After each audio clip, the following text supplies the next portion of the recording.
حضرت امام جعفر صادق رحمۃ اللہ تعالی علیہ کی بارگاہ میں ایک مرتبہ ایک شخص 10,000 دینار 10,000 سونے کے سکے لے کر وہ حاضر ہوا اور عرض کرنے لگا حضور میں حج کے لیے جا رہا ہوں، یہ میری رقم آپ رکھیے، میں جب واپس آؤں گا تو آپ میری واپسی سے پہلے میرے لیے ایک مکان خرید فرما لیجیے گا تاکہ حج کرنے کے بعد جب میں واپس آؤں تو میں اور میرے گھر والے جو نیا گھر آپ میرے لیے خریدیں گے میرے ان پیسوں سے ہم وہاں رہ سکیں۔ حضرت امام جعفر صادق رحمۃ اللہ تعالی علیہ کے پاس جب وہ شخص حج کرنے کے بعد واپس آیا تو اس نے عرض کیا حضور آپ نے میرے لیے مکان خریدا؟ امام جعفر صادق رحمۃ اللہ تعالی علیہ نے اس سے ارشاد فرمایا کہ ہاں میں نے تمہارے لیے مکان خریدا ہے مگر دنیا میں نہیں جنت میں تمہارے لیے مکان خریدا ہے۔ میں نے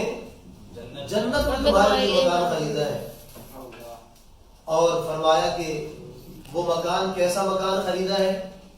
کہا وہ ایسا مکان ہے کہ جس کی پہلی حد حضور صلی اللہ تعالی علیہ وآلہ وسلم پر، دوسری حد حضرت مولا کائنات علی المرتضی شیر خدا رضی اللہ تعالی عنہ پر، اور تیسری حد نواسہ رسول حضرت سیدنا امام حسن مجتبی رضی اللہ تعالی عنہ پر، اور جس کی چوتھی حد سید الشہداء حضرت سیدنا امام علی مقام امام حسین رضی اللہ تعالی عنہ پر ختم ہوتی۔ اور آپ نے صرف ایسے بات ہی نہیں کی، آپ نے اسے 7 تحریر نامہ بھی دیا، فرمایا یہ لو تحریر نامہ، میں نے اس بات کو لکھ دیا، یہ تمہارے لیے ثبوت ہے کہ میں نے مکان تمہارے لیے خریدا۔ اللہ رب العالمین کی قدرت یہ ہوئی کہ جب یہ شخص وہ آپ سے تحریر نامہ لے کر خوشخبری سن کر گھر گیا، گھر جاتے ہی وہ شخص بیمار پڑ گیا، کچھ ہی دن بیمار رہا اور اسی بیماری کی حالت میں اس کا انتقال ہو گیا، اور اس نے مرنے سے پہلے یہ وصیت کی تھی کہ جب میرا انتقال ہو جائے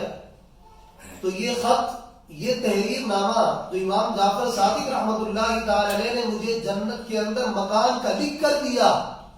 یہ تم میرے ساتھ دفنا دینا، اسے میرے کفن میں رکھ دینا۔ اور ایسا ہی ہوا۔ اس کے انتقال کے بعد لوگوں نے وہ تحریر نامہ امام جعفر صادق رحمۃ اللہ تعالی علیہ کے کا جو وہ خط تھا وہ کچھ شخص کے کفن کے اندر رکھ دیا،